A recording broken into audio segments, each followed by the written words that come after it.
Hey there, buddy. This is your dad. You remember my mom? Doesn't talk to you. People are made up of many parts. Physically, we have organs and bones that keep us moving and breathing. Spiritually, we have the feelings of our brain and heart working together to keep us emotionally upright. But when we define each other, we don't really use any of these parts. Instead, we define each other through proximity. When I'm talking about someone, the first thing I mention is rarely anything to do with their thoughts, because thoughts are primarily a personal experience. Instead, I'll mention the people they're close to, or the places they've lived, or the things that they surround themselves with. So it's in this way that I'm going to tell you about my dad, Bud George. If you look back 100 years, there's a lot about America that you wouldn't recognize. This was an America that had only seen one world war, it had no televisions or penicillin, and this was the world that Asa McCool was born into. He would go on to fight in World War II, and coming home from the war, he bought a house with his wife at 4411 Utah Avenue in Nashville, Tennessee. He raised a family here, most of who went on to have children of their own, and one of these child's children was Bud George. So for the first 47 Christmases of my life, I would be at this house, and many Sundays after church. This is the house that my grandparents bought in 1945. So by the time I came along in 1960. To him, Asa McCool and his house offered stability, because every year on December 25th, for the first 47 years of his life, Bud George would find himself here, celebrating Christmas with dozens of other family members. He celebrated his very first Christmas here, and by the time he was 46, he was here with 3 children of his own. And it's from this stability that Bud derives his optimism, which, if you know him, you know that makes up a major part of his personality. Whether it's determining the price of a house or helping you make life-changing decisions, he's coming at it from the perspective that you're going to be okay. And if Bud's in your life, at least in my experience, you probably will be.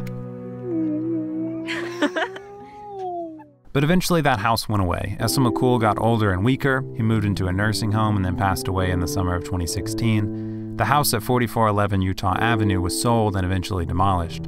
So what happened to that stability? I think very naturally it turned towards family, because the house was only ever a physical representation of family. When you know you have something to fall back on, it makes pursuing your dreams much easier, and this family is where Bud could always turn. If you heard me teach ever before, you probably heard me talk about my grandpa McCool. He was a World War II veteran. We said goodbye to him this past Wednesday. That's why I wasn't here last week and we postponed this thing.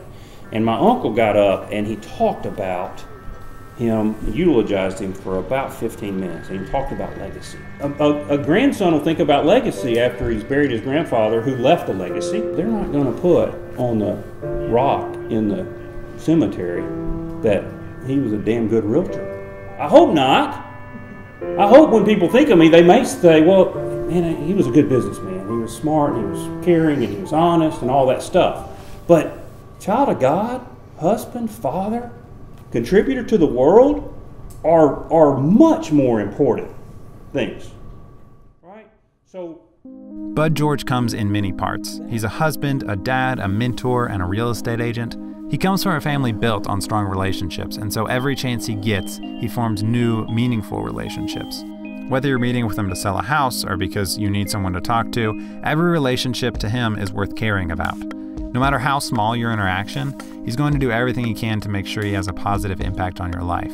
This is what makes him a good businessman, but also what makes him a really great dad. He talks a lot about the process when it comes to his business, but when it gets down to it, his actions show that he's all about the relationship.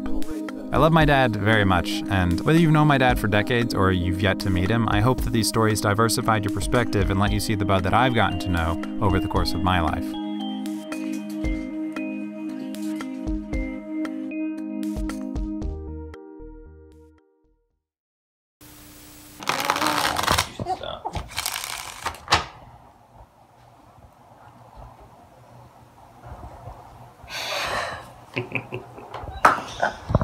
That's enough. That's enough. Bye.